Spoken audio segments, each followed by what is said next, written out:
नमस्कार मेरे प्यारे साथियों, आप लोगों का मेरे YouTube चैनल यशस्वी पीके सर में आपका स्वागत है। दोस्त, एक नई वीडियो में आपसे फिर मुलाकात। क्या है प्रोनाउन? क्या है ये प्रोनाउन का? आपको ये क्या मैं बता रहा हूं, प्रोनाउन। प्रोनाउन जो है ये अगली वीडियो में, इसके पहले वाली वीडियो में आप जाके लिंक पे देख लीजिएगा, चैनल पर देख लीजिएगा। और ये तीसरा पार्ट है प्रोनाउन का। जो एचबी का मतलब होता है ह्यूमन बीइंग, मानव बीइंग। ठीक है, मानव के लिए है ह्यूमन बीइंग। ही क्या है? मानव। ह्यूमन बीइंग के लिए, मेल के लिए लगता है। जो ही क्या है? मेल के लिए लगता है और सिंगुलर होता है, जैसे विपिन, राम, मोहन। ठीक है। अब सी क्या है? ह्यूमन बीइंग के लिए लगता है, यानी कि मानव के लिए, जीवित व्यक्तियों के लिए लगता है। ये फीमेल के लिए लगता है। सी क्या होता है? फीमेल के लिए लगता है, जो कि सिंगुलर होता है, जैसे सब्बो, सीता, राधिका। ठीक है। अगला इट जो है, इट जो है नॉन लिविंग थिंग के लिए लगता है, एनिमल्स के लिए लगता है, बर्ड के लिए लगता है, और न्यू बॉर्न बेबी, जो नया बच्चा पैदा हुआ है, जन्म लिया है, उसके लिए हम इट का प्रयोग करते हैं। ये क्या होता है? इट क्या होता है? सिंगुलर होता है। समझ में आया? इट सिंगुलर होता है। इट जो है नॉन लिविंग थिंग के लिए, जो कि निर्जीव वस्तु होती है, नॉन लिविंग थिंग वस्तु के लिए लगता है। और एनिमल, जानवरों के लिए लगता है, पक्षियों के लिए लगता है। और न्यू बॉर्न बेबी, यानी कि जो नया शिशु जन्म लिया है, उसके लिए इट का प्रयोग किया जाता है। और ये क्या होता है? सिंगुलर होता है। इट क्या होता है? सिंगुलर होता है। दोस्त, आई जो है ह्यूमन बीइंग के लिए होता है, यानी कि मानव के लिए, लेकिन ये प्लूरल होता है। ये मेल के लिए भी लग सकता है और फीमेल के लिए भी लगता है। ये आई जो है ये क्या होता है? ह्यूमन बीइंग है, लेकिन ये प्लूरल है, और ये मेल के लिए लगता है और फीमेल के, दोनों के लिए लगता है। देखो, वी क्या है? We human being. वी भी मानव के लिए लगता है, ह्यूमन बीइंग के लिए लगता है, ये प्लूरल होता है। ये भी मेल और फीमेल दोनों के लिए लगता है। इसका मतलब है मेल और फीमेल दोनों के लिए लगता है। और यू जो है ह्यूमन बीइंग, प्लूरल है। यू भी प्लूरल है और ह्यूमन बीइंग के लिए लगता है, यानी कि मानव के लिए लगता है। ये भी जो है यू किसी मेल के लिए लग सकता है और फीमेल के लिए भी लग सकता है।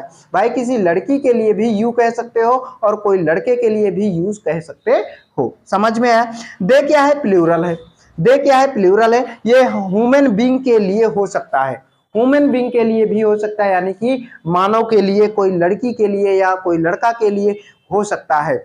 और ये नॉन लिविंग थिंग के लिए भी हो सकता है। दे जो है किसी वस्तु के लिए भी हो सकता है, जिसमें नॉन लिविंग, यानी कि जो निर्जीव वस्तु है। और ह्यूमन बीइंग के लिए, जो सजीव वस्तु, मानव के लिए भी दे का प्रयोग किया जा सकता है। समझ में आया? अगर समझ में आ रहा है तो आगे, इसके आगे, और वीडियो को ज्यादा से ज्यादा शेयर करते रहिए दोस्त, ज्यादा से ज्यादा शेयर करते रहिए। आगे अगला नोट कर लीजिए।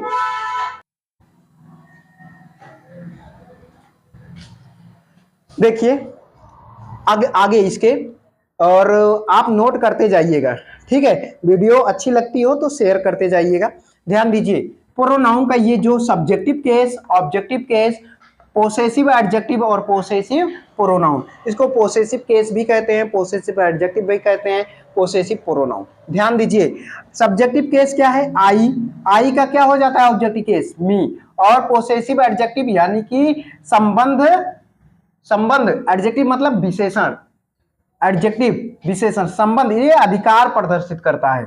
तो ये माई पेन, मेरा पेन है। और देखो, पहले ध्यान से समझो, आई क्या है? सब्जेक्ट है। आई का ऑब्जेक्ट क्या होता है? मी। और इसका पोसेसिव एडजेक्टिव क्या होता है? माई होता है। और ये पोसेसिव प्रोनाउन क्या होता है? माइन होता है। समझ में आया? माइन होता है।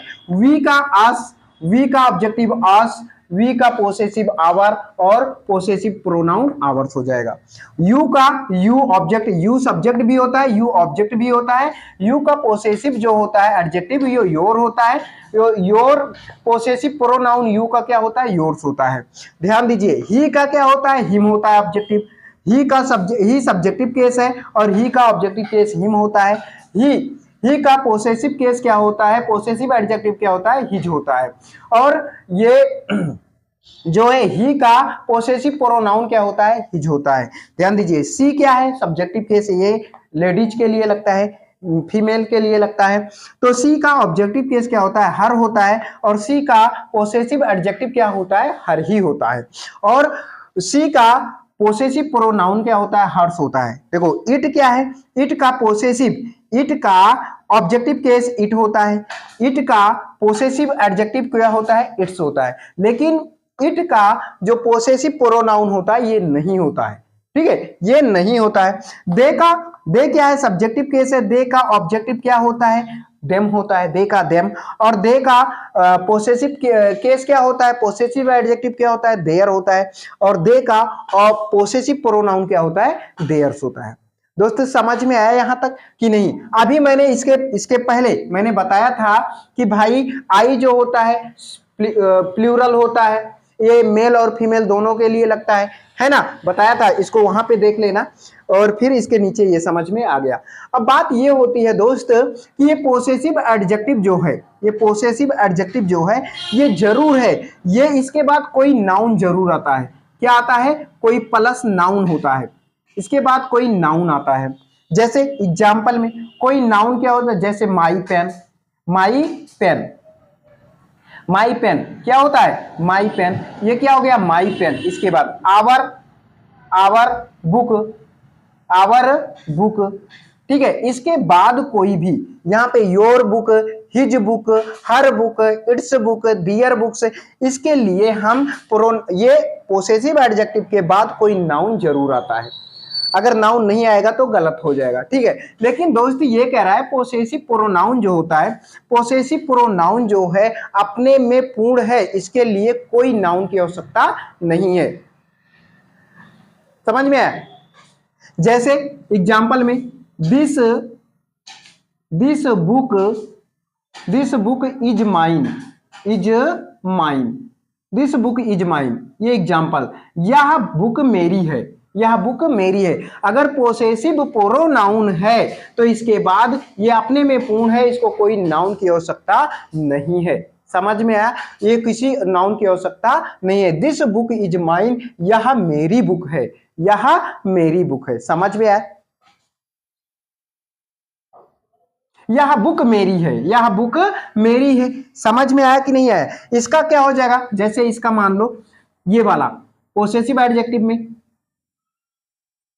This is my pen, this is my pen, यह मेरी पेन है, यह मेरी पेन है। भाई इसको क्या चाहिए, इसको नाउन चाहिए। बिना, ये कहता है पोसेसिव एडजेक्टिव, ये कहता है कि भाई मैं बिना नाउन के नहीं जीवित रह सकता, मुझे नाउन चाहिए, मुझे नाउन चाहिए। लेकिन पोसेसिव प्रोनाउन क्या कहता है कि मुझे नाउन की आवश्यकता नहीं है, मुझे किसी की आवश्यकता नहीं है, मैं खुद में पूर्ण हूं, मुझे किसी की आवश्यकता नहीं है, मैं खुद अपने में मैं पूर्ण हूं। सिंपल सी बात है।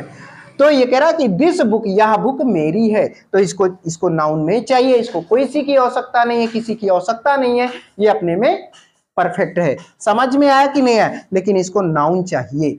ओके दोस्त, अगर समझ में आया हो, आज की वीडियो यहीं तक। अगली वीडियो में मैं इसके आगे का लेकर मिलेंगे, अगली वीडियो में फिर मिलेंगे इसके आगे का लेकर के, ठीक है। अगर वीडियो अच्छी लगी हो तो ज्यादा से ज्यादा वीडियो को दोस्त शेयर कीजिए, नए लोग चैनल को सब्सक्राइब कीजिए, ज्यादा से ज्यादा वीडियो को शेयर कीजिए और बेल आइकन जरूर दबाइए, जिससे कि नया नोटिफिकेशन आप तक मिलता रहे। दोस्त ऑल कॉम्पिटिटिव एग्जाम, आपको कॉम्पिटिटिव एग्जाम से संबंधित मैथ, पूरा मैथ आपको मिलेगा, रीजनिंग भी मिलेगा, इंग्लिश भी कॉम्पिटिटिव एग्जाम से संबंधित मिलेगा। और 6 से लेकर 12 तक इंग्लिश के लिए कोई दिक्कत नहीं होगी, ठीक है। लोग चैनल को जरूर सब्सक्राइब कीजिए और ज्यादा से ज्यादा दबा के शेयर कीजिए, ठीक है। और अगली वीडियो में मैं इसके पहले इसके बाद का और लेकर पढ़ता हूं, मतलब इसके बाद और अगली वीडियो में इसके आगे का लेकर मैं आपको मिलता हूं। कल के लिए धन्यवाद।